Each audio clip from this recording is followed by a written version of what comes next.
playing the Verve. Doesn't want to play Leo. Oh. Okay. Sorry about that. We'll play that later. Yeah, we're going to do our film. I know why it thing. is. I know why. It's still playing. I know why it is, because I've taken my USB out. So keep talking for a second, Sam. Alright, yeah. And we'll fix But it. yeah, we're going to do our film reviews. Yeah. As Leo's not here, so we're going to take his place. And what are we going to be covering? What films? Well, if you were watching Homeland last night on Channel 4, you would have seen during the adverts that Channel 4 had an exclusive trailer for Prometheus, and you could tweet in about what you thought of it. Yeah. And your tweets will be shown on screen. So yeah, that's a good way of advertising and marketing the film. Okay. So yeah, Prometheus, which come out on the 1st of June, which is directed by Ridley Scott, who directed Alien, and it's all like a prequel of Alien. Yeah. Oh, what's that, George? Hello, and welcome to Leo's film Fanatic Refresher Review Fiesta. Well, yeah. I haven't got the music. What were you saying about that film, Sam? Yeah, because it's supposed to be like a prequel of Alien. Yeah. Which Ridley Scott made like 30 odd years ago. So yeah, now that he's back, it's like quite anticipated. Okay. So yeah. Oh, and is it working? And welcome to Leo's film Fanatic Refresher Review Fiesta.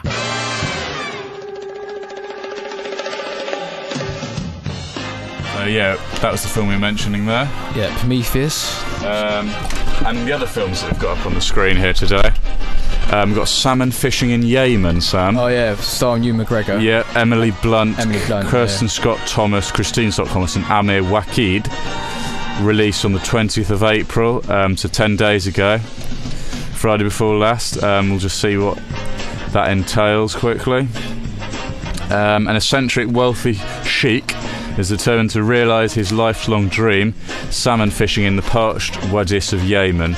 Eager to deflect attention from its latest blunder, the British government seizes on what is potentially a good news story, and the Prime Minister's scary spin doctor Bridget Maxwell decides to recruit Fred Jones, played by Ewan McGregor, to oversee the project. A dull and rather pompous fishery scientist stuck in a stagnating marriage, Jones initially balks at the idea, but when he meets the sheik's beautiful representative, Harriet Sheetwoad Talbot, played by Emily Blunt, his cynicism subsides and begins to embrace the possible in all aspects of his life.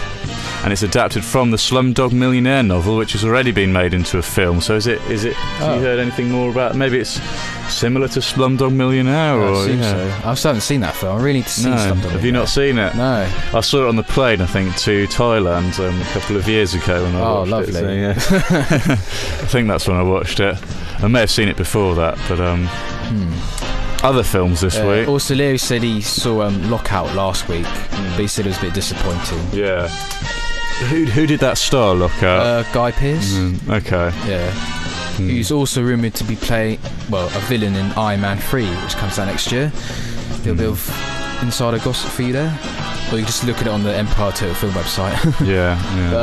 What other films are there? Of course, there's the Avengers that came out last week, which is everyone's talking about, but we'll talk about some other stuff. There's also the Hunger Games. That was that came out in March. I think we've previewed that. Yeah, Leo previewed that. Maybe what about the Bob Marley film? Yeah, let's have a look at Bob Marley here. Marley, which is a documentary about Bob Marley's life. And it's got interviews with his family, his friends, people who knew him closely. It's supposed to be pretty good. Directed by Kevin MacDonald. He made Touching the Void, which is a pretty good film. Also stars Ziggy Marley, Rita Marley, Jimmy Cliff and Chris Blackwell. 3 decades after the death of Bob Marley, he remains a musical icon, and for the first time his story is told in a definitive documentary. And director Mr. MacDonald, who previously made the One Day in September song, traces Marley's rise from the ghettos of Trenchtown to be a singing sensation. Along the way we hear from his wife and his most high-profile son.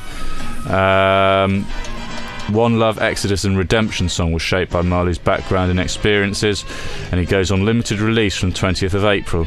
On the 8th of May, there'll be a special Bob Marley Day at a certain cinema that will screen the film as a one-day special. So if you're aware of which cinema that is, then do, without me advertising, then do please. Yeah, it could be our local one, or but then again, Leo said he's going to be busy handing all his work in, so not that day. But we're going to watch the Avengers and American Pie Reunion some other time. American Pie Reunion. Should we talk about that? Yeah, let's the long-awaited sequel to American Pie films, which incidentally I watched for the first time in a while on Saturday night.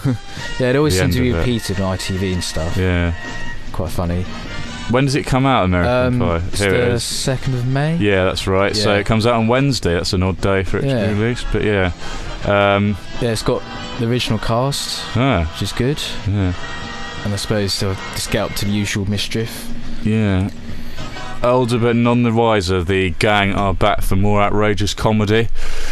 It was all the way in 1999, their previous song. They had 4 horny Michigan teenagers who launched a comedy legend as they made a pact to lose their virginity.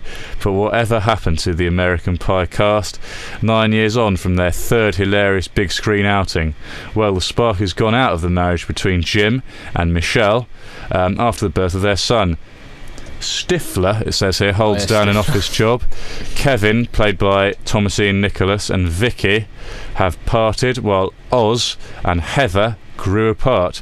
As for Eddie K. Thomas, otherwise known as Finch, he still seems to hold a candle for Jennifer Coolidge, otherwise known as Stifler's mum. There's always a little joke about that. And now they're all back together again for one raucous weekend at a reunion, and even Jim's dad, Eugenie Levy, is there. Legend. He's sure to cause maximum embarrassment. Because it's always a running gag about Stifler's mum's got it going on. I see. Someone always gets with her and stuff. Is there any other films you want to talk about? We can talk about a few after this, but we're now going to play a song first, I think. Let's play a song from on this system. What should we play? We're going to play It's a Long Way to the Top by AC/DC. All right. I've seen it here. Here they are.